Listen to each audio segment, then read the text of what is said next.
Hello, good afternoon again. So after magsalansa ng mga libro, ito na ang itsura ko. Pawis-pawis na at amoy na. So ayan na po yung nagawa namin for today. Ang dami namin nagawa, di ba? Yun yung mga bago sa likod. Ayan. Makabansa at Hiraya. Tapos ito yung mga lumang libro na na-retrieve namin sa grade 1. Ito ang GMRC.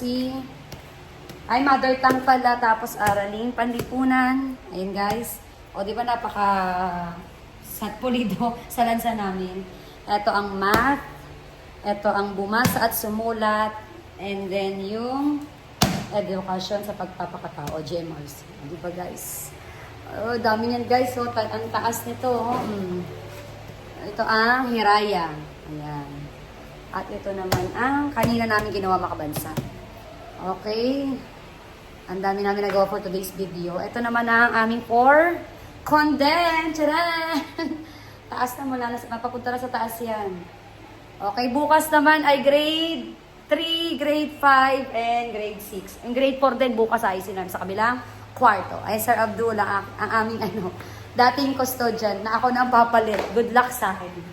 Ayan. So, Sir Abdul. Apprentice kasi yan din. Apprentice. Pero, maganda na yung apprentice niya.